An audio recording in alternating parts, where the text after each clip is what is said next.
Hello everyone, जय Shri Mahakal. My self खुशी और आप सभी का खुशी की दुनिया में स्वागत है। और आज का हमारा लेक्चर है parliament part 3 and lecture number 13 of Indian polity unit 5 MPPSC prelims के लिए।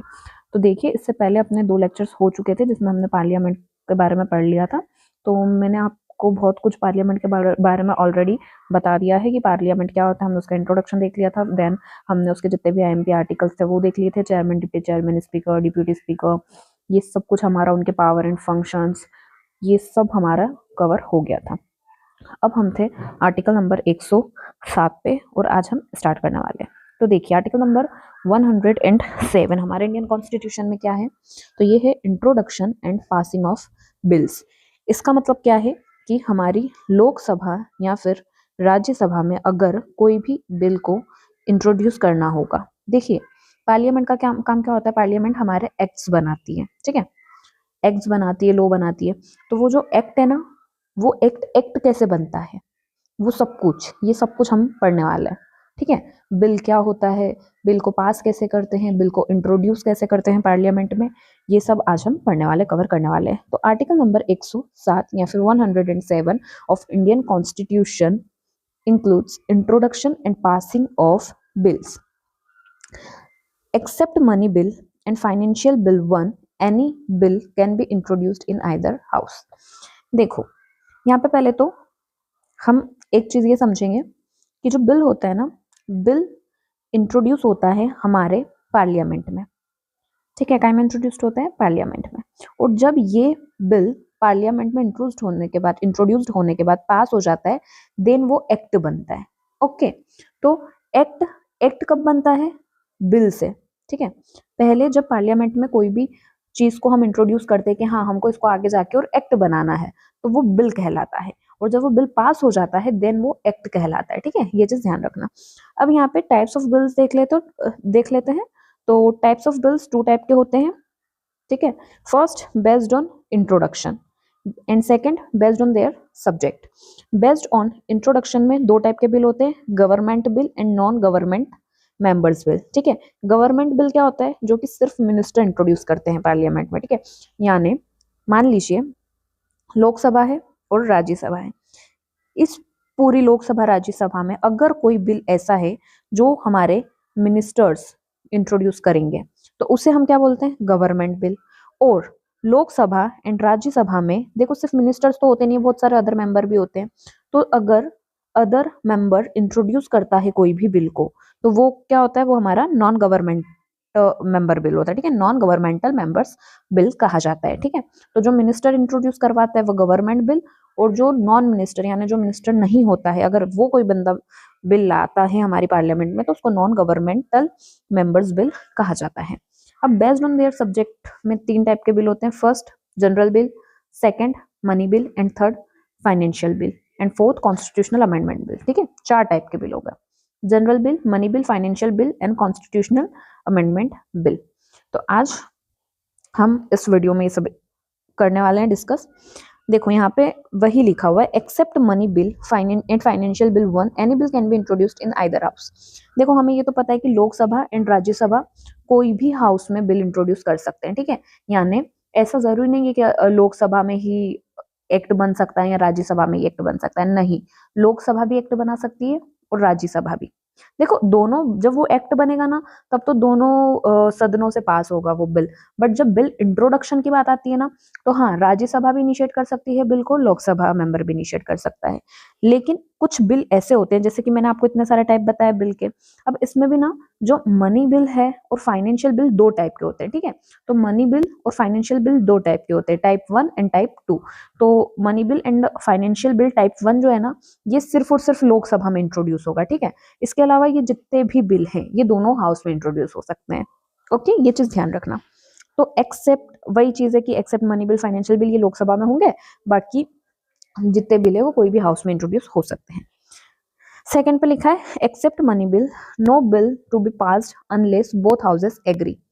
इसमें वही चीज लिखी है। अब यहाँ पे देखो कि अगर मनी बिल की बात है ना, और मनी बिल में देखो, money bill first of all तो सिर्फ लोकसभा में इंट्रोड्यूस होता है, और अगर मनी बिल लोकसभा में इंट्रोड्यूस करा गया और अगर राज्यसभा उस पर डिसएग्री भी रहेगी ना, तो भी कोई फर्क नहीं पड़ता है। लोकसभा में अगर वो एग्री है तो वो बिल पास हो जाता है, ठीक है। तो बाकी सारे बिल जितने भी होते हैं ना, उसमें क्या होता है कि दोनों हाउसेस को एग्री करना पड़ता है, ठीक है, दोनों हाउस को एग्री करना पड़ता है। लेकिन सिर्फ मनी बिल एक ऐसा बिल है जिसमें सिर्फ अगर लोकसभा ही एग्री है और राज्यसभा एग्री नहीं है तो भी वो चलेगा, ठीक है। ये दो चीज हमने देख ली। अब bill pending in parliament does not lapse due to prorogation. देखो हमने पढ़ा था, हमने प्रोरोगिंग पावर पढ़ी थी। ये पावर किसके पास होती है? सबसे पहले तो प्रोरोग करने की हमारे सेशन को ये होती है हमारे प्रेसिडेंट के पास, ठीक है। प्रेसिडेंट कैन प्रोरोग, ठीक है, प्रेसिडेंट के पास प्रोरोग की पावर होती है। अब अगर कोई भी बिल मान लीजिए पेंडिंग है पार्लियामेंट में और अगर उसका सेशन प्रोरोग हो गया तो वो बिल लैप्स नहीं होता है, ठीक है। वो लैप्स जब भी वापस से मीटिंग स्टार्ट होगी तब वापस से वो बिल को हम डिस्कस कर सकते हैं। अब डिसोल्यूशन ऑफ लोकसभा, देखो ये हेडिंग मैंने यहाँ क्यों दी है, मैं आपको एक पहले तो इंट्रोडक्शन दे रही हूँ कि हाँ बिल के साथ ऐसा ऐसा होता है, देन टाइप्स ऑफ बिल देख लिए। अब हम नीचे बहुत अच्छे से, भी डरने वाली बात नहीं है, आप सिर्फ ये चीज ना एक बार पढ़ लो क्या होता है कैसे होता है, मैं बहुत अच्छे से आपको भी नीचे समझाने वाली हूँ। अब यहाँ पे है डिसोल्यूशन ऑफ लोकसभा। मान लीजिए हमारी लोकसभा विघटित हो जाती है, डिसोल्यूशन हो जाता है लोकसभा का, देन क्या होगा? तो bill pending in Rajya Sabha which not been passed by Lok Sabha does not lapse, ठीक है। मान लीजिए कोई भी बिल राज्यसभा में इंट्रोड्यूस हुआ और अगर हमारी लोकसभा उससे पहले ही डिसॉल्व हो गई, ठीक है, यानी लोकसभा में अभी तक वो बिल पहुंचा ही नहीं है, सिर्फ राज्यसभा में ही बिल अभी चल रहा है, तो वो बिल लैप्स नहीं होगा, ठीक है। अगर लोकसभा डिसॉल्व हो भी जाती है और अगर कोई बिल सिर्फ राज्यसभा में ही है, अभी वो लोकसभा तक पहुंचा ही नहीं है, तो वो बिल लैप्स नहीं होगा। जब भी लोकसभा न्यू बनेगी देन वो बिल लोकसभा में जा सकता है। बिल पेंडिंग इन लोकसभा और passed by it pending in Rajya Sabha lapse. अब देखो लोकसभा में अगर कोई भी बिल पेंडिंग है, मतलब बिल चल ही रहा है, उसकी प्रोसेस चल रही है, वो पास नहीं हुआ है, वो बिल, या फिर अगर बिल पास हो जाता है और राज्यसभा तक पहुंच जाता है, लेकिन अगर इसके दौरान हमारी लोकसभा डिसॉल्व हो गई तो फिर वो बिल लैप्स हो जाएगा। क्यों? क्योंकि अगर लोकसभा से कोई बिल पास हुआ और लोकसभा ही नहीं रही वो, तो फिर उसका बिल का हम क्या करेंगे, ठीक है, वो बिल फिर नहीं कुछ काम का, उसको लैप्स होना ही पड़ेगा, तो वो बिल लैप्स हो जाएगा। टाइप्स ऑफ बिल मैं बता चुकी हूँ। अब procedure for passing an general bill, देखो इसमें हमको कुछ पढ़ने की ज्यादा जरूरत नहीं, सिर्फ इसमें यही ध्यान रखना है कि गवर्नमेंट बिल क्या होता है, नॉन गवर्नमेंट बिल क्या होता है। अब बेस्ड ऑन देयर सब्जेक्ट के टाइप पे 4 टाइप के जो बिल थे ना, हम ये अच्छे से पढ़ेंगे। तो अभी हम पढ़ने वाले हैं जनरल बिल, ठीक है। अब हम देखेंगे procedure for passing an general bill. देखिए कोई भी जनरल बिल है तो उस जनरल बिल को पास करने के लिए, यानी हमारी लोकसभा राज्यसभा में कोई भी जनरल बिल को पास करने के लिए क्या क्या प्रोसीजर होगा। देखो जनरल बिल हमने जैसा कि ऊपर पढ़ा कि जनरल बिल हम लोकसभा में भी ला सकते हैं एंड राज्यसभा में भी ला सकते हैं। इसी के साथ साथ ये गवर्नमेंट मेंबर या फिर नॉन गवर्नमेंट मेंबर कोई भी इंट्रोड्यूस भी कर सकता है। तो उसको इंट्रोड्यूस करने का और उसको पास करने का क्या प्रोसीजर है, अब हम वो देखने वाले हैं।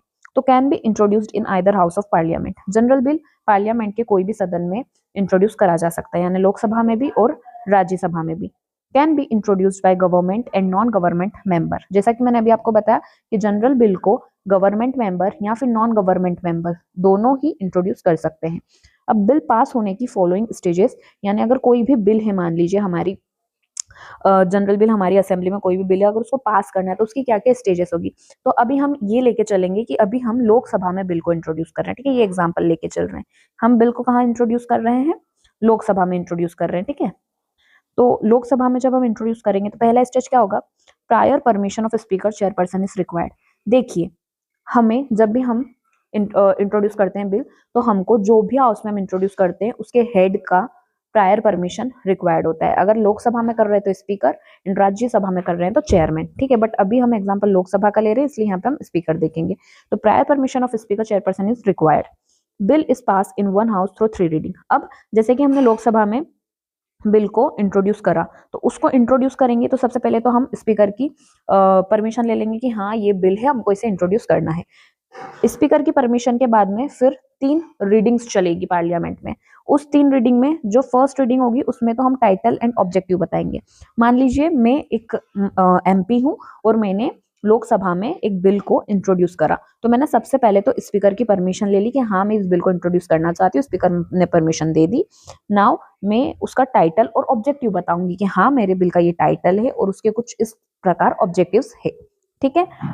और फिर वो गजेट में पब्लिश हो जाएगा। बट यहाँ पे कोई डिस्कशन, मतलब मुझसे कोई भी डिस्कस नहीं कर सकता उस बिल के बारे में, सिर्फ वो लोग उसका जो ऑब्जेक्टिव है, उसका जो टाइटल है वो रीड करेंगे, मेरे जो अदर एमपीज हैं वो। फिर जब सेकंड रीडिंग होगी ना, तो उस बिल पे डिटेल्ड डिस्कशन होगा, ठीक है, यानी बिल ऐसा है, ऐसा नहीं है, इसमें ये सुधार करना चाहिए, मतलब जो भी उसका डिस्कशन होगा ना, उस पर किसी कोई को अगर कुछ राय देनी तो वो सब सेकंड रीडिंग में होगा, ठीक है। और सेकंड रीडिंग में ही वो सब कुछ होने के बाद, और फिर फाइनल भी सेकंड रीडिंग में ही हो जाता है। सेकंड रीडिंग में भी ना 4 स्टेजेस होती है, बट ये इंपॉर्टेंट नहीं है अभी हमारे लिए, तो हम वो 4 स्टेजेस नहीं पढ़ेंगे। सिर्फ हमको इतना याद रखना है, detailed discussion and bill is finalised.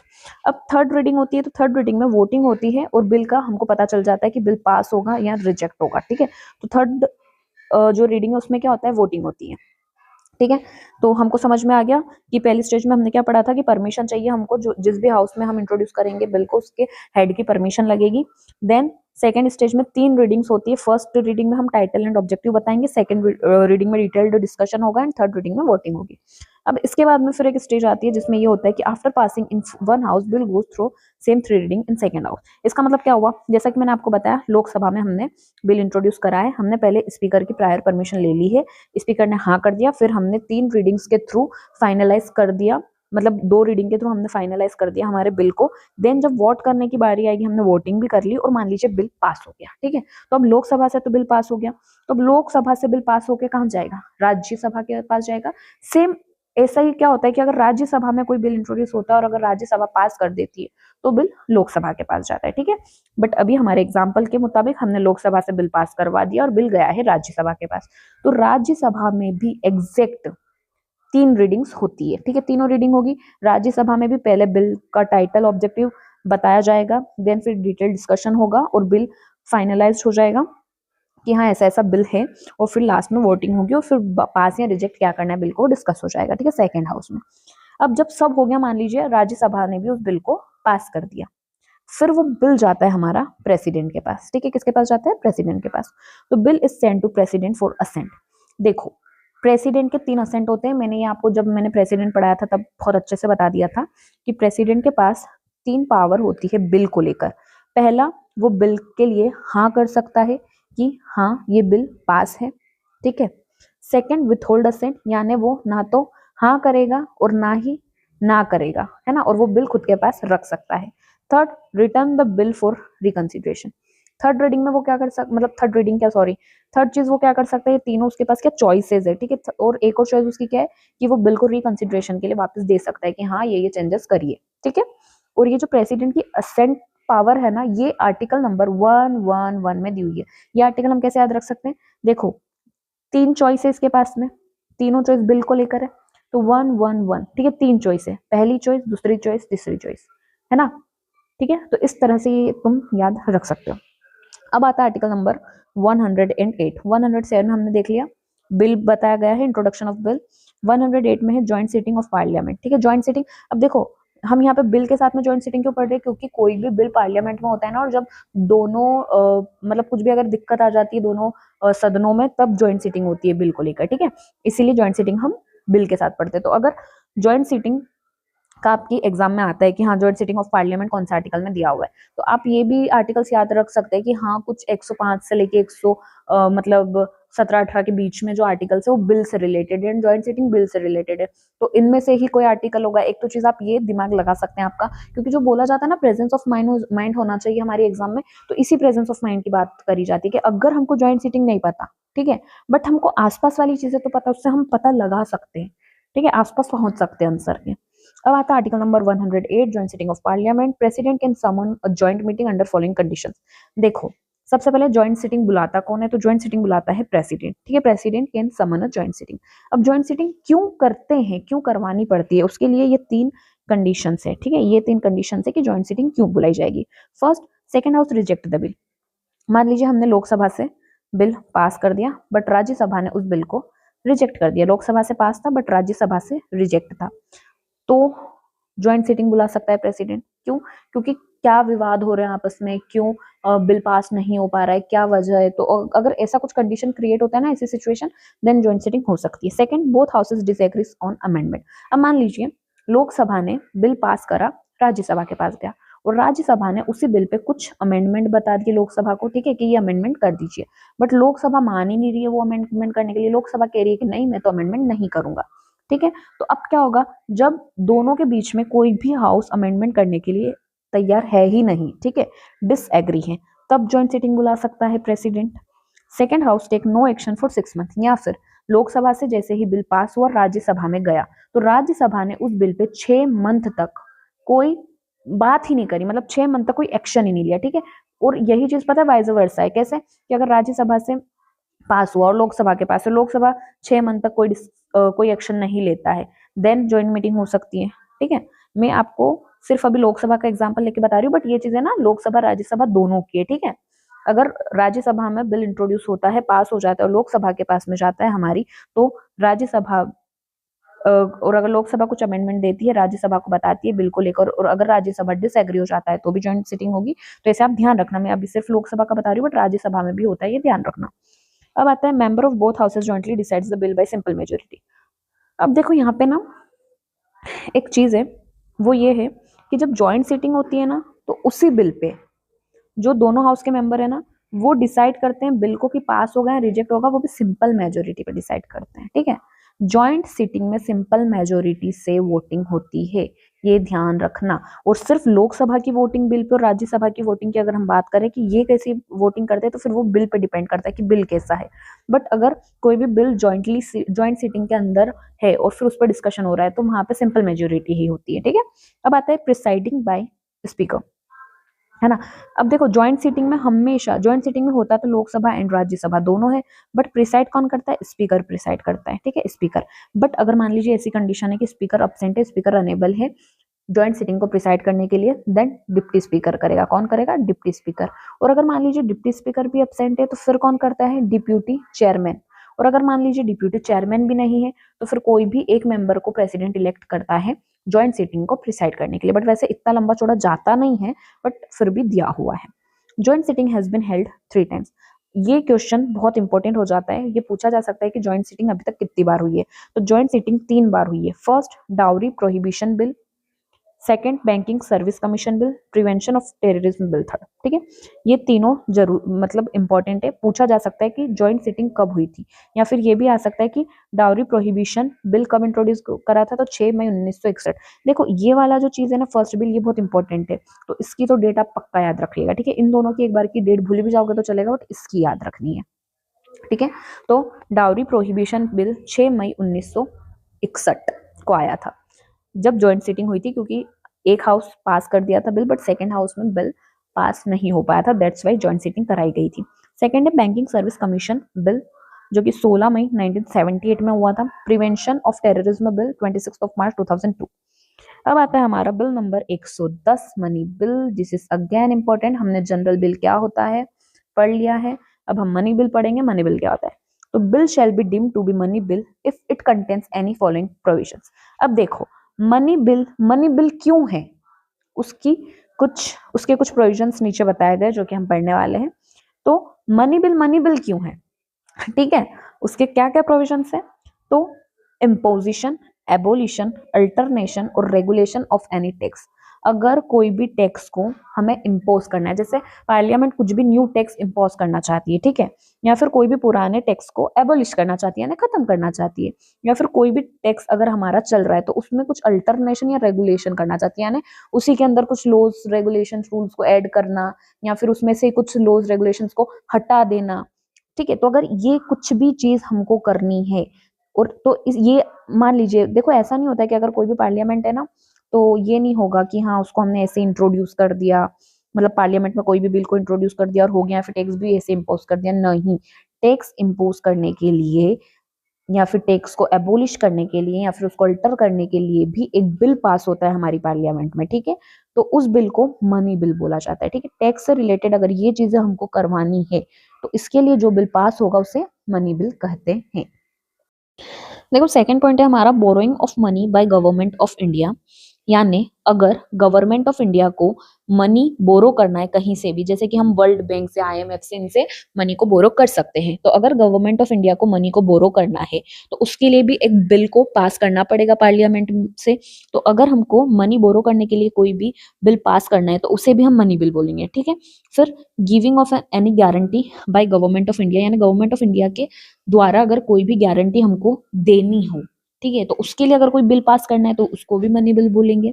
Then financial obligation of government of India, यानी अगर government of India financial obligation क्या हो गया, मान लीजिए गवर्नमेंट ऑफ इंडिया ने मनी बोरो कर लिया वर्ल्ड बैंक से, आईएमएफ से, तो उसके बाद में उसको चुकाना भी तो पड़ेगा, तो उसको ही फाइनेंशियल ऑब्लिगेशन बोला गया है, ठीक है। तो ये चीज के लिए भी, मतलब वापस से उस मनी को चुकाने के लिए भी जो पैसा हमको पे करना है ना, उसके लिए भी बिल पास होगा, तो वो भी कहीं में आएगा, मनी बिल में आएगा, ठीक है।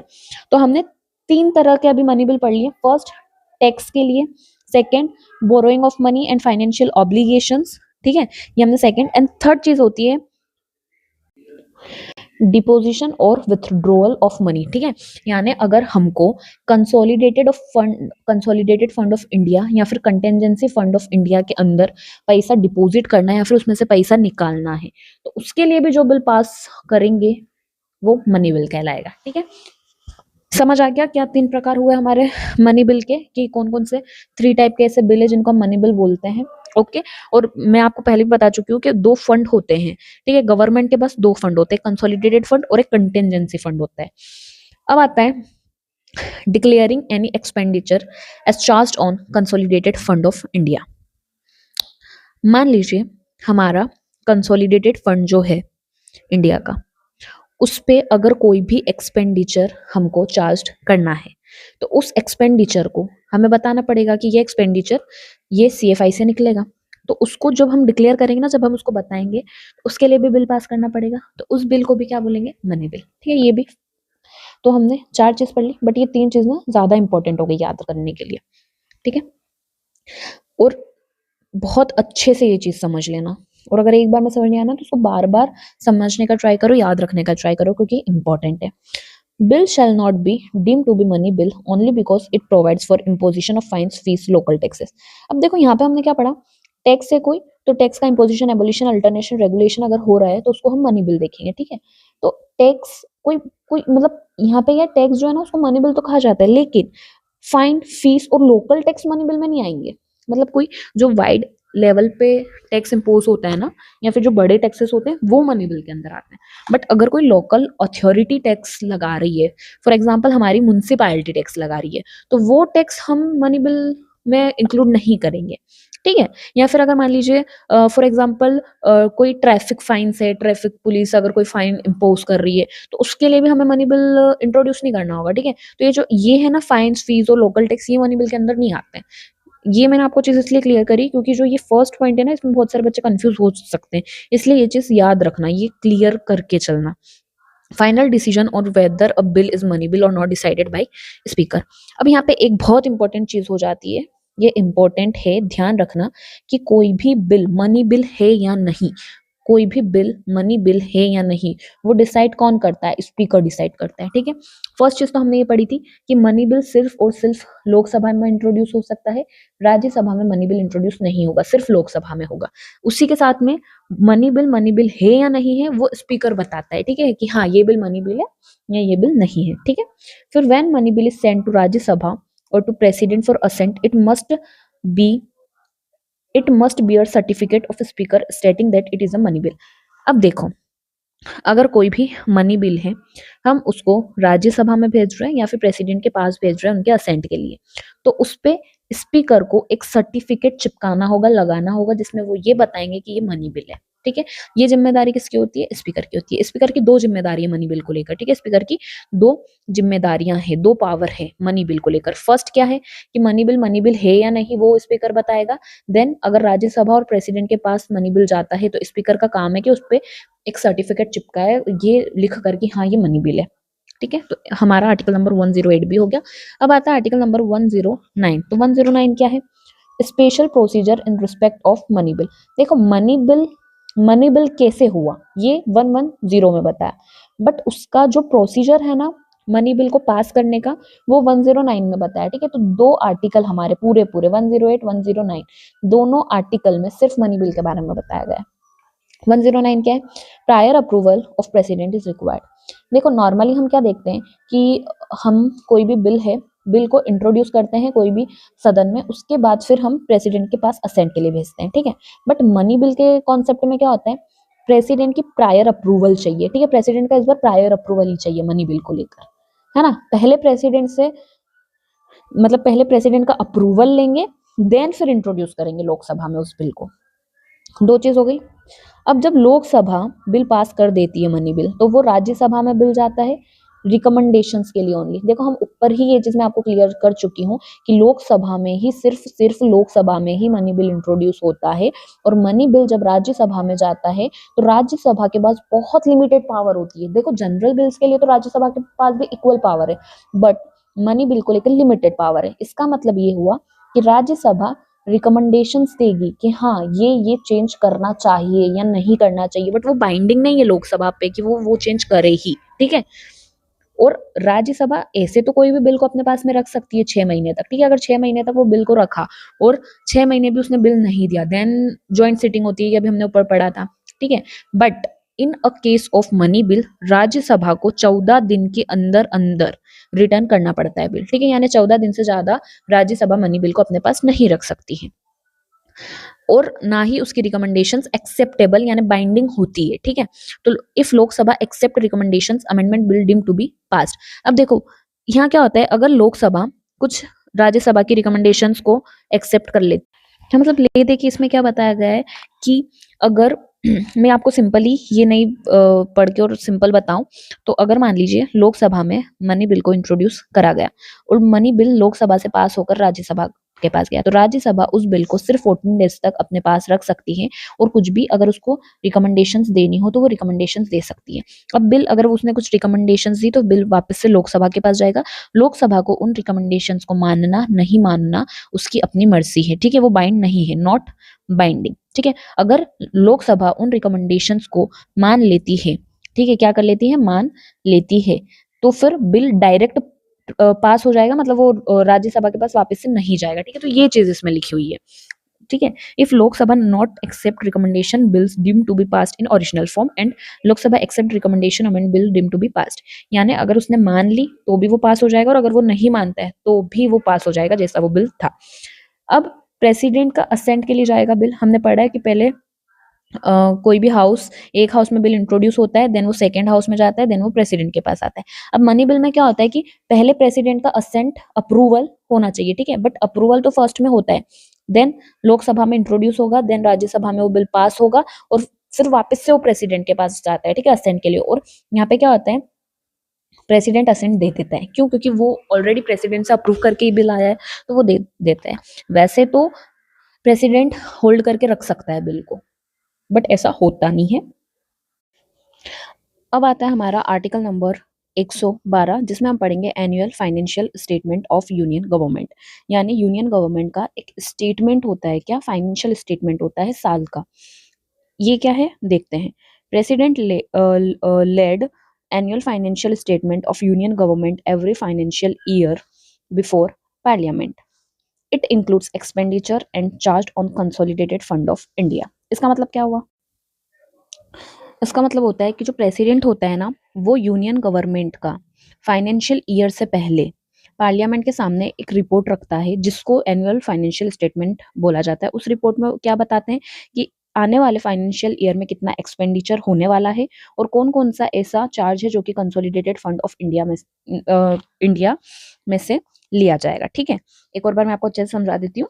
एनुअल फाइनेंशियल स्टेटमेंट क्या होता है, ये होता है कि कितना एक्सपेंडिचर, ठीक है, कितना एक्सपेंडिचर, या फिर हम इसको ऐसे भी बोल सकते हैं कि एक एस्टिमेशन, ठीक है, एक एस्टिमेशन, यूनियन गवर्नमेंट का एक एस्टिमेशन कि हाँ आने वाला जो फाइनेंशियल ईयर है, यानी जो भी अब फाइनेंशियल ईयर आने वाला है, उस फाइनेंशियल ईयर में कंसोलिडेटेड फंड ऑफ इंडिया में कौन कौन सा पेमेंट चार्ज है और क्या क्या एक्सपेंडिचर होने वाला है, वो सब कुछ एक स्टेटमेंट के अंदर लिख दिया जाता है यूनियन गवर्नमेंट का, तो उससे पार्लियामेंट के आगे कौन रखता है, प्रेसिडेंट रखता है। ठीक है, जैसे कि बहुत सारे डिपार्टमेंट हो गए अलग अलग, अब जैसे ये डिपार्टमेंट बता देगा कि हाँ मेरा इतना एक्सपेंडिचर होने वाला है आने वाले फाइनेंशियल ईयर में, ऐसे ये सारे डिपार्टमेंट्स अपना अपना एक्सपेंडिचर बता देंगे कि हाँ इतना खर्चा होने वाला है, इतना खर्चा इस चीज में, इतना खर्चा इस चीज में होने वाला है, तो हमें आने वाले फाइनेंशियल ईयर के लिए इतना इतना पेमेंट लगेगा।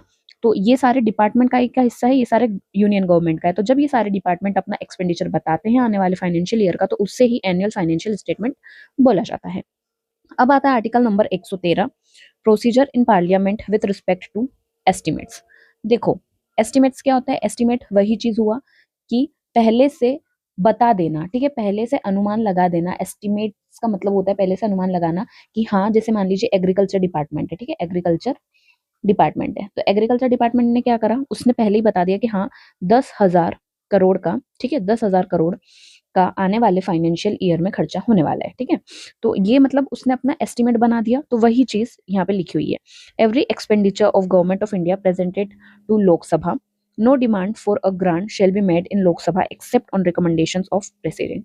इसका क्या मतलब हुआ, देखो मैंने जैसे अभी आपको बताया कि एक एग्रीकल्चर डिपार्टमेंट है, इसको 10,000 करोड़ चाहिए आने वाले फाइनेंशियल ईयर में खर्चे के लिए, एक्सपेंड करने के लिए, एक्सपेंडिचर के लिए, ठीक है, इसके लिए एक्सपेंडिचर के लिए।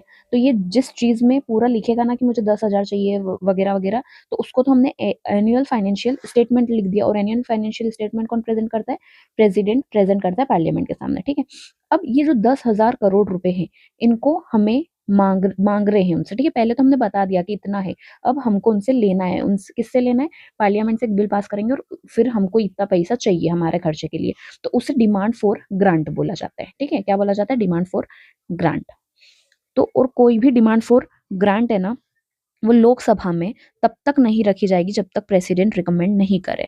जैसा कि हमने ऊपर बताया कि एनुअल फाइनेंशियल स्टेटमेंट पहले प्रेसिडेंट प्रेजेंट करेगा, देन डिमांड फॉर ग्रांट होगा। ठीक है, तो 112 में तो हमारा एनुअल फाइनेंशियल स्टेटमेंट दे दिया गया है, और 113 में procedure in parliament with respect to estimates बताया गया है। ठीक है, कि कितना क्या एस्टिमेशन है कौन से डिपार्टमेंट को लेकर, पैसे को लेकर, मतलब कितना एक्सपेंडिचर गवर्नमेंट ऑफ इंडिया करेगी आने वाले फाइनेंशियल ईयर में, इसलिए वो जो पैसा मांगती है उसको डिमांड फॉर ग्रांट बोला जाता है।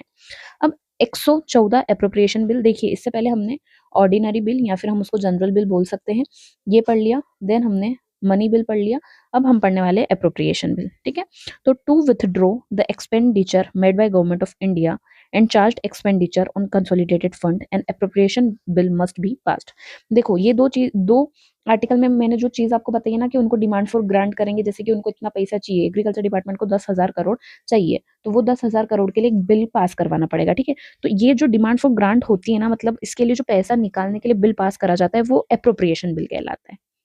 ठीक है, इसमें यही लिखा हुआ है, टू विथड्रॉ द एक्सपेंडिचर, यानी अगर हमको हमारे एक्सपेंडिचर के लिए पैसा विड्रॉ करना है गवर्नमेंट ऑफ इंडिया को, या फिर कोई भी ऐसा एक्सपेंडिचर है जो डायरेक्टली चार्ज है कंसोलिडेटेड फंड ऑफ इंडिया में, ठीक है, तो उसको लेने के लिए एप्रोप्रिएशन बिल को पास करना होगा।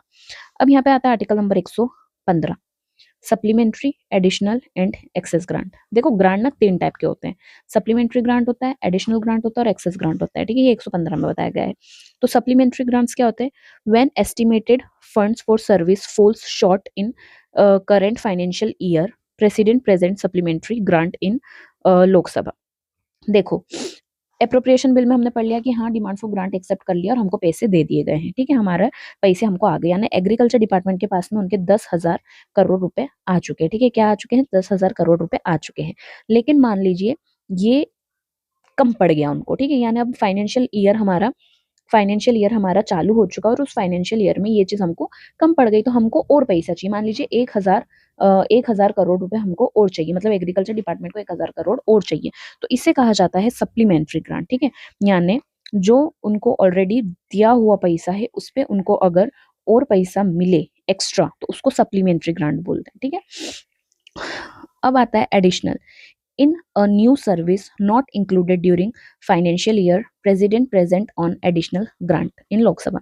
देखो सबसे पहले तो ये ध्यान रखना कि ये जो तीनों ग्रांट है ना, ये प्रेजेंट कौन करता है पार्लियामेंट में, प्रेसिडेंट प्रेजेंट करता है। ठीक है, मैंने सप्लीमेंट्री पढ़ा दिया। एडिशनल ग्रांट क्या होता है कि कोई ऐसी सर्विस जो उस फाइनेंशियल ईयर में इंक्लूड ही नहीं करी गई है, ठीक है, और वो अभी ऐड हो गई है। मान लीजिए हमने डिमांड फॉर ग्रांट वाला जो सिस्टम है कि हमें इस चीज के लिए पैसा चाहिए, तो हमने जो जो चीज बताई उस चीज के लिए तो हमने पैसा विड्रॉ कर लिया, बट कोई ऐसी सर्विस रह गई जो हमने जिसके लिए पैसा निकाला ही नहीं है, और मतलब बीच में फाइनेंशियल ईयर चल रहा है और उस फाइनेंशियल ईयर के बीच में हमको कोई ऐसी सर्विस आ गई जिसके लिए हमको पैसा चाहिए। मान लीजिए फॉर एग्जांपल कोरोना, ठीक है। अब जब फाइनेंशियल ईयर हमने स्टार्ट करा था तब तो हमको पता नहीं था कि कोरोना आने वाला है, बट बीच में कोरोना आ गया, तो इस कोरोना के ऊपर जो पैसा खर्च करा गवर्नमेंट ने, तो वो कैसे निकाला कंसोलिडेटेड फंड से, एडिशनल ग्रांट को पास करवा कर, ठीक है। तो एडिशनल ग्रांट क्या हुआ, जब फाइनेंशियल ईयर के बीच में कोई ऐसी न्यू सर्विस इंट्रोड्यूस हो जाए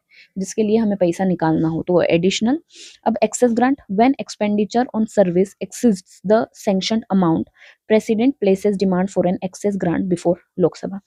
इसमें वही चीज है कि जब एक्सपेंडिचर ज्यादा हो जाए, ठीक है, जो हमने अमाउंट दिया था उस अमाउंट से एक्सपेंडिचर हमारा ज्यादा हो जाता है, तो प्रेसिडेंट डिमांड करता है लोकसभा में उसके ऊपर के ग्रांट के लिए। देखो देखा जाए ना तो सप्लीमेंट्री ग्रांट और एक्सेस ग्रांट दोनों सेम ही हैं, ठीक है, दोनों सेम ही है। अगर हमको पैसे और ऊपर चाहिए तो हम ये ग्रांट भी पास करवा सकते हैं और ये ग्रांट भी पास करवा सकते हैं। तो आपको समझ आ गया होगा, सप्लीमेंट्री ग्रांट अगर हमारा शॉर्ट पड़ जाता है पैसा तो हम निकलवा सकते हैं एडिशनल, अगर कोई न्यू सर्विस आ जाए बीच में तो हम पैसा निकलवा सकते हैं एक्सेस ग्रांट, वही कि हाँ हमारे पैसे कम पड़ गए, हमको और पैसे चाहिए तो निकाल सकते हैं। अब आता है article number 116, vote on account, vote of credit and exceptional grant. Okay, अब ये तीनों टर्म क्या होते हैं हम वो समझते हैं। वोट ऑन अकाउंट, इसका मतलब होता है temporary provisions applicable at beginning of financial year until the appropriation bill is passed, the government can withdraw money from consolidated fund of India for essential expenditure। देखो ये चीज कैसे समझाऊंगी मैं आपको, मैंने अभी आपको बताया है ना, ठीक है, मैंने अभी आपको बताया कि 1 अप्रैल से लेके हमारा 31 मार्च तक क्या होता है, फाइनेंशियल ईयर होता है। अब इस फाइनेंशियल ईयर में, ठीक है, इस फाइनेंशियल ईयर में जो भी हमको पैसा लगेगा, इस फाइनेंशियल ईयर में जो भी हमको पैसा लगता है, एक्सपेंडिचर जो भी है, एक्सपेंडिचर गवर्नमेंट का, वो हम कैसे निकालते हैं, डिमांड फॉर ग्रांट बोला जाता है उस चीज को, ठीक है, डिमांड फॉर ग्रांट बोला जाता है, ये मैं आपको समझा चुकी हूँ, ठीक है। जो एक्सपेंडिचर है कोई भी डिपार्टमेंट का, हाँ कि इतना पैसा इस आने वाले साल में खर्च होने वाला है, तो उसको डिमांड फॉर ग्रांट बोला जाता है, वो उसकी डिमांड करता है। तो ये एक्सपेंडिचर कैसे निकाला जाता है, ये एप्रोप्रिएशन बिल को पास करेंगे, और जब एप्रोप्रिएशन बिल पास हो जाएगा देन वो अमाउंट हर डिपार्टमेंट को मिल जाता है अपना अपना, ठीक है। बट अब क्या होता है, मान लीजिए बहुत बार ऐसा होता है कि ये जो एप्रोप्रिएशन बिल है ना, इसको पास करने में टाइम लगता है, ठीक है।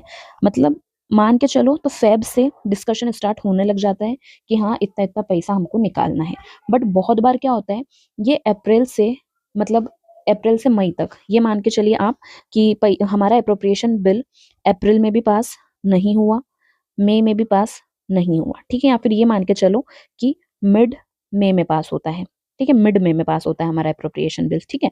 तो अगर ये मिड मई में पास होगा, हमारा एप्रोप्रिएशन बिल मिड मई में पास होगा, तो अप्रैल से लेके मई तक का, ठीक है, अप्रैल से लेके मई तक का जो खर्चा है वो सरकार कैसे उठाएगी।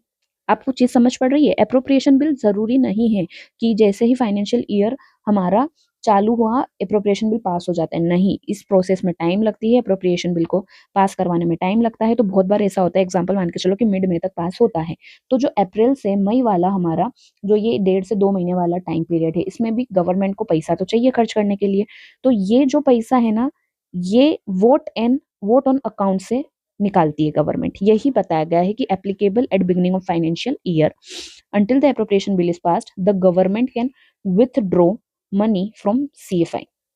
आपको समझ में आया कि वोट एन अकाउंट क्या होता है, जब हमारी सरकार को जब तक एप्रोप्रिएशन बिल पास ना हो तब तक अगर कोई पैसा चाहिए तो उसको क्या बोलते हैं, वोट एन अकाउंट। अब आता है vote of credit, introduced when nature of service is very large और अनसर्टेन, ठीक है। इसका मतलब क्या होता है, इसका मतलब ये होता है जैसे कि मैंने आपको बताया कि कोरोना है ना, कोरोना एकदम आ गया, कोरोना पे हमको नहीं पता कि कितना मनी इस पे खर्च होगा, ठीक है, और कोरोना एकदम से आया मतलब इस पे अनसर्टेन है, ये अनसर्टेन है यानी हमको नहीं पता कि इस पे कितना पैसा खर्च करना है, ठीक है, और इस पे कितना पैसा खर्च होगा हम उसका एस्टिमेट लगा ही नहीं सकते। तो उसके लिए ना हम वोट ऑफ क्रेडिट इंट्रोड्यूस करेंगे पार्लियामेंट में, ठीक है, introduced when nature of service is very large and uncertain, यानी एकदम से कोई सर्विस आ जाती है जो कि बहुत बड़ी हो, जिसमें हम एस्टिमेट नहीं लगा सकते कि इसमें कितना मनी खर्च होने वाला है, उसको वोट ऑफ क्रेडिट बोला जाता है। अब आता है एक्सेप्शनल ग्रांट, तो ग्रांटेड फॉर स्पेसिफिक सर्विस, ठीक है। अब एक्सेप्शनल ग्रांट ऐसा होता है कि मान लीजिए कोई भी, मैंने अभी आपको बताया हर एक डिपार्टमेंट अपना अपना पैसा लेता है एक्सपेंडिचर करने का, बट कोई भी ऐसा एक स्पेसिफिक सर्विस आ गई, मतलब उसके लिए अलग से डिपार्टमेंट नहीं है, और वो अगर एक स्पेसिफिक के हाँ इस साल हमको ये एक सर्विस है जो कि स्पेशल है, इसके लिए हमको पैसा चाहिए जो कि कोई डिपार्टमेंट में इंक्लूड नहीं है, तो उसको बोला जाता है एक्सेप्शनल ग्रांट। अब आता है हमारा article number 117, special provisions related to financial bill. हमने अप्रोप्रिएशन बिल पढ़ लिया, हमने मनी बिल पढ़ लिया, हमने जनरल बिल पढ़ लिया। अब हम पढ़ेंगे फाइनेंशियल बिल। तो फाइनेंशियल बिल दो टाइप के होते हैं, first financial bill and second financial bill. तो क्या होता है फाइनेंशियल बिल, पहले वो जान लेते हैं। इम्पोजिशन ऑफ न्यू टैक्सेस और अमेंडमेंट्स टू एग्जिस्टिंग टैक्सेस, ठीक है। अगर हमें कोई टैक्स इम्पोज करना है, अमेंड करना है एग्जिस्टिंग टैक्स में, तो उसको फाइनेंशियल बिल बोला जाता है। फाइनेंशियल बिल दो टाइप के होते हैं, एक आर्टिकल नंबर 1171 में लिखा हुआ है और एक आर्टिकल नंबर 1173 में मेंशन है। तो ये जो फर्स्ट फाइनेंशियल बिल है ना, may contain provisions of money bill along with other provisions. देखो मनी बिल के जो प्रोविजंस है ना, जो कुछ कुछ प्रोविजंस हैं वो इस बिल में इंक्लूड होते हैं, सारे प्रोविजंस नहीं लेकिन कुछ, और मनी बिल के प्रोविजंस के अलावा भी कुछ अदर प्रोविजंस इसमें होंगे। Introduced with prior approval of president. अब देखो मनी बिल के क्या क्या प्रोविजंस इस फाइनेंशियल बिल में मतलब इस फाइनेंशियल बिल में इंक्लूड होते हैं। First, introduce with prior approval of president, मतलब फाइनेंशियल बिल 1 को भी हमारी पार्लियामेंट में पास करने से पहले प्रेसिडेंट का प्रायर अप्रूवल चाहिए। इंट्रोड्यूस्ड फर्स्ट इन लोकसभा, और ये बिल भी लोकसभा में पहले इंट्रोड्यूस होगा ना कि राज्यसभा में, ठीक है। तो सिर्फ ये दो कंडीशन इसमें मनी बिल की है, ठीक है। कौन सी ये दो कंडीशन इसमें मनी बिल की इंक्लूड है, और यही दो कंडीशन इस वाले बिल में इंक्लूड नहीं है, इसलिए ये फर्स्ट फाइनेंशियल बिल एंड ये सेकंड फाइनेंशियल बिल, बाकी सारा चीजें एक जैसा है। Remaining procedure in is like general bill, बाकी का जो रिमेनिंग प्रोसीजर है ना वो जैसा जनरल बिल का था वैसे ही था, सिर्फ ये दो चीजें मनी बिल जैसे इसमें होती है। Rajya Sabha can amend, reject, delay it up to 6 month. देखो जैसा कि मैंने बताया कि सिर्फ ये दो चीज मनी बिल जैसी है, बाकी सारी चीजें नॉर्मल बिल जैसी है, तो इसलिए राज्यसभा अमेंड भी कर सकता है, रिजेक्ट भी कर सकता है, डिले भी कर सकता है। In case of deadlock joint sitting is convent, ठीक है। अब आता है सेकंड फाइनेंशियल बिल, जिसको बोला जाता है article number 1173, does not include provisions of money bill but related to CFI, ठीक है। अब देखो ये जो फाइनेंशियल बिल है ना, इसमें मनी बिल के प्रोविजंस इंक्लूड नहीं होते हैं, बट ये सीएफआई से जरूर नाता रखता है, यानी है ये पैसे के लिए ही, ठीक है, पैसे के लिए ये, बट ये मनी बिल नहीं है। Requires president's recommendation to be introduced in parliament, ठीक है। इसमें क्या होता है, प्रेसिडेंट की रिकमेंडेशन जरूरी होती है पार्लियामेंट में इंट्रोड्यूस करने के लिए। इंट्रोड्यूस्ड इन आइदर हाउस, दोनों हाउस में हम इसको इंट्रोड्यूस कर सकते हैं, ठीक है। दोनों हाउस में हम क्या कर सकते हैं, इंट्रोड्यूस कर सकते हैं। देखो रिकमेंडेशन प्रेसिडेंट की इसमें जरूर लगती है, क्यों, क्योंकि सीएफआई यानी कंसोलिडेटेड फंड ऑफ इंडिया से नाता रखता है, बट ये मनी बिल नहीं है, इसलिए इसमें प्रायर अप्रूवल नहीं लगता है, ठीक है। यहाँ पर रिकमेंडेशन लिखा ना कि अप्रूवल। ये दोनों हाउस में इंट्रोड्यूस हो सकता है। Procedure is like of an ordinary bill, पूरा प्रोसीजर इसका भी ऑर्डिनरी बिल जैसा है। राज्यसभा अमेंड, रिजेक्ट, डिले कर सकती है 6 मंथ तक, ठीक है। अब आता है हमारा process of budget approval in parliament. देखो बजट बजट वर्ड डायरेक्ट हमारे कॉन्स्टिट्यूशन में मेंशन नहीं है, ठीक है, बट अपन सब जानते हैं कि बजट जैसी कोई चीज हमारे पार्लियामेंट में है होती है, तो उस बजट को पास करवाने का यानी अप्रूव करवाने का पार्लियामेंट में क्या प्रोसेस है हम उसको देखेंगे। तो term budget not mentioned in constitution originates from French word bougette, ठीक है। बजट हमारे इंडियन कॉन्स्टिट्यूशन में मेंशन नहीं था, ये एक फ्रेंच वर्ड बुजेट से लिया गया है। अब कंपोजिशन ऑफ बजट, तो बजट में क्या क्या बताया जाता है, बजट में estimated annual income and expenditure. इसका मतलब क्या हुआ, इसमें बजट में हम क्या क्या चीजें एस्टिमेट करेंगे कि हाँ आने वाले फाइनेंशियल ईयर में इतना इतना एनुअल इनकम होने वाला है और इतना इतना एक्सपेंडिचर होने वाला है। उसमें रिवेन्यू और कैपिटल दोनों बताया जाता है। रिवेन्यू का मतलब क्या होता है कि क्या क्या टैक्स से हमको क्या क्या रिवेन्यू एक्सेप्ट होगा, और कैपिटल यानी कौन कौन सी इंडस्ट्रीज में, कौन कौन सी कंपनीज में हमको कितना पैसा इन्वेस्ट करना है, वो कैपिटल हो गया, ठीक है। तो ये चीज फिर मेजर टू इंक्रीज रिवेन्यू। अब रिवेन्यू है यानी हम टैक्स कलेक्ट कर रहे हैं, तो उस रिवेन्यू में ऐसा क्या क्या चीजें और हम ऐड करें कि हम उस रिवेन्यू को इंक्रीज कर सकें। एस्टिमेटेड एक्सपेंडिचर, वही कितना खर्चा होने वाला है उसको एक्सपेंड करना, मतलब एक्सपेंडिचर को एक्सपेंड क्या करना, समझना, कि कितना होने वाला है। इकोनॉमिक पॉलिसीज एंड प्लान्स, जितनी भी हमारी इकोनॉमिक पॉलिसीज और प्लान्स आती हैं वो भी बजट में बताई दी जाती है कि ठीक है ये प्लान्स है हमारे, ये पॉलिसीज आने वाली है। प्रोसेस क्या हुआ, प्रेजेंटेशन, यानी 1 फेब को क्या होता है, 1 फेब याद रखना, बजट कब, 1 फेब को बजट पार्लियामेंट में रखा जाता है, प्रेजेंट होता है। तो present in Lok Sabha on 1 Feb, then Rajya Sabha. Present होता है पहले बजट, सेकंड है जनरल डिस्कशन, पहले प्रेजेंट होगा देन फिर जनरल डिस्कशन, उस पर डिस्कस करेंगे हम कि हाँ ये सही है ये गलत है, जो भी डिस्कशन लोकसभा राज्यसभा में होता है वो होगा। Third, examine by departmental committees. अब देखो बजट को लेकर सारे जितने भी हमारे एमपीज है, हर एक एमपी को इतना नॉलेज तो होगा नहीं बजट को लेकर, उसके टर्म्स को लेकर कि क्या है क्या नहीं है। तो उस बजट को कोई ऐसा व्यक्ति भी तो जांच करेगा ना जिसको उस बजट का नॉलेज हो, तो इसलिए डिपार्टमेंटल कमिटीज होती है जो कि उस बजट को एग्जामाइन करती है, उसकी जांच करती है। Voting on demand for grants, ठीक है। अब बजट पे वोटिंग होती है डिमांड फॉर ग्रांट्स के लिए, यानी कितना पैसा चाहिए कितना पैसा नहीं चाहिए उसके लिए वोटिंग होगी। Lok Sabha votes on 144 demands, 141 demands, ठीक है। अभी देखा जाए तो जनरली हमारे यहाँ पे 141 डिमांड्स के लिए लोकसभा वोट करती है और राज्यसभा सिर्फ रिकमेंड करती है। Passing of appropriation bill, money bill, ठीक है। और यही डिमांड फॉर ग्रांट, यानी हमने इस ग्रांट के लिए डिमांड करी, अब उसको निकालना है। ये सारी चीजें तो हमारी बजट के अंदर हो गई, ठीक है। अब हमको जो पैसा निकालना है उसके लिए हमको अप्रोप्रिएशन बिल पास करना होता है, तो फिफ्थ स्टेप वही है, passing of appropriation bill. Sixth है passing of financial bill, okay, same चीज, पासिंग ऑफ अप्रोप्रिएशन बिल और पासिंग ऑफ फाइनेंशियल बिल। अब आता है India's first modern budget presented on 18th of Feb 1860 by James Wilson during Lord Canning। India का पहला modern budget James Wilson के द्वारा present करा गया था। फादर ऑफ इंडियन बजट किसको कहा जाता है, जेम्स विल्सन, क्योंकि इन्होंने ही first time modern budget present करा था। India foundation on budget considered to be Bombay plan. अब देखो ये तो मॉडर्न बजट है जो कि एक अंग्रेज ने करा था, बट इंडिया के अंदर बजट को फर्स्ट टाइम बॉम्बे प्लान से कंसिडर करा गया। Drafted by John Mathai, C D Birla, J R D Tata. और इस बॉम्बे प्लान का जो हमारा बजट था उसको किसने ड्राफ्ट करा था, John Mathai, G D Birla and J R D Tata ने। First budget of independent India was presented on 26 of November 1947 by F M Shanmukham Chetty. देखो ये कुछ पर्टिकुलर हमारे ये हो गया first modern budget, James Wilson, facts है जो कि पूछे जा सकते हैं प्री में, ठीक है।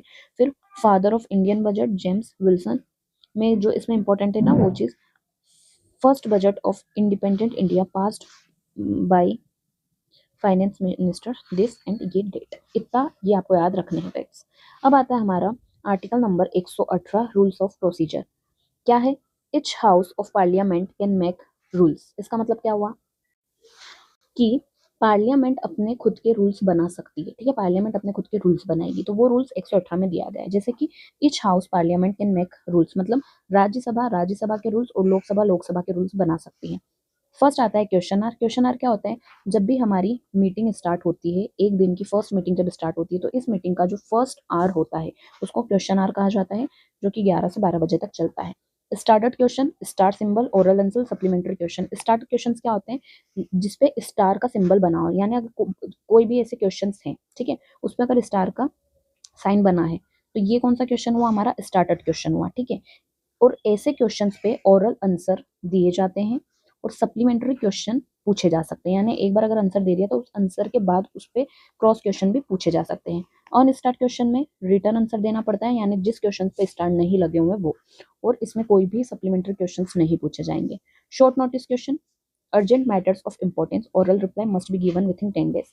शॉर्ट नोटिस यानी मान लीजिए कोई भी एकदम से, जैसे मैं कोरोना की एग्जांपल दूंगी, कोरोना एकदम से आया तो कोरोना के बारे में हमारे पार्लियामेंट में डिस्कशन तो होगा, ठीक है। तो एक अर्जेंट मैटर है, तो इस मैटर पर अर्जेंटली जो भी क्वेश्चन पूछे जाने हैं उनको अर्जेंट मैटर इंपॉर्टेंस कहा जाता है। इसमें भी ओरल रिप्लाई होता है और 10 दिन के अंदर इनका आंसर देना जरूरी हो जाता है।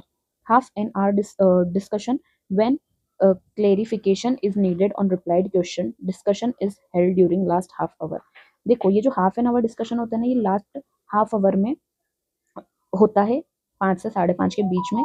इसमें क्लेरिफिकेशन लिया जाता है, जो भी रिप्लाइड क्वेश्चन है ना उसके ऊपर का क्लेरिफिकेशन वो पार्लियामेंट लेती है, मतलब उसके अंदर के एमपीस लेते हैं। 0 hour from 12 to 1 PM after question hour. Question hour के जस्ट बाद में 0 आवर होता है। Question hour not pre listed, also called question answer session, term coined by press. देखो 0 आर हमारे इंडिया का इनिशिएटिव है और इसको प्रेस ने टर्म दिया है 0 आर, ठीक है। ये हमारे क्वेश्चन आर के जस्ट बाद में ही होता है और इसके लिए 0 आर में पूछे गए क्वेश्चंस पहले से प्री लिस्टेड नहीं होते हैं। जो भी क्वेश्चन हमने, जैसे कि क्वेश्चन आर में जो क्वेश्चंस पूछे जाते हैं ना, वो पहले से बता दी जाते हैं कि हम ये क्वेश्चन पूछेंगे, बट 0 आर में कोई भी क्वेश्चन ऐसा नहीं होता है जो कि प्री लिस्टेड होता है। अब आता है short duration discussion. Non minister initiates discussion on urgent public matter also known as 2 hour discussion. Same वही, अगर कोई अर्जेंट पब्लिक मैटर है उसमें नॉन मिनिस्टर अगर कोई क्वेश्चन को इनिशिएट करता है, कोई डिस्कशन को इनिशिएट करता है, तो उसे शॉर्ट ड्यूरेशन डिस्कशन बोला जाता है।